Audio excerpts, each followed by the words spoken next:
Brought to you by Agilus Diagnostics.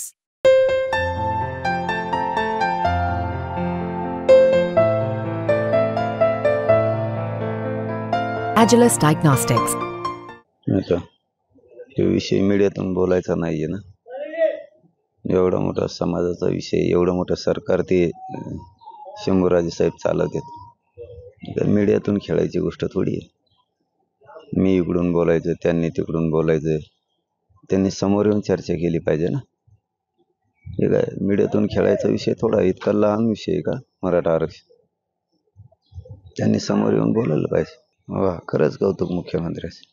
मी इथून मागं बी म्हणत असतो, मराठ्याला आरक्षण देऊ शकते तर फक्त शिंदे साहेबच. म्हणून सांगतो, आरक्षण लवकर द्या. तुम्ही उशीर करायला एवढंच. समाजाचे हाल अपेष्टा व्हायला लागल्यात, त्या झाल्यावर तुम्ही द्यायलात पण उशिरा देऊन द्यायचं तर पटकून द्या, असं म्हणणं आहे आमचं. त्यांनी 6 महिन्याचा जर निर्णय घेतला असला तर खरंच मनापासून अभिनंदन, कौतुक मुख्यमंत्र्यांचं, सरकारचं सुद्धा, दोघांचंही.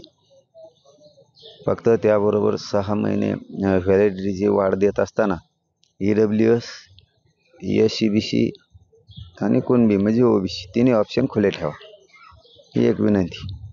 तिन्ही ऑप्शन खुले ठेवा म्हणजे मराठ्याच्या पोराचं वाटोळं होणार नाही.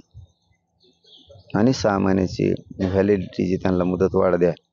आज त्यांजवळ साधी कुणबीची चिठ्ठी जरी असली त्याच्यावर द्या, त्याला सांगा 6 महिन्यांनी व्हॅलिडिटी आणून दे. आणि सरकारनं हे केल्याबद्दल त्यांचं कौतुक. आता राहिलं ज्या मराठ्यांची नोंद सापडली त्या मराठ्याला, मागेल त्या मराठ्याला कुणबी प्रमाणपत्र द्यायचं, हाही मार्गी काढा. तिन्ही गॅजेट लागू करा लवकर. कारण आमचे शरीर पुरे संपल्यावर तुम्ही देताल, आमचे मराठे संपल्यावर देताल, तर देऊन दिलं काय उपयोग नाही उशिरा देऊन.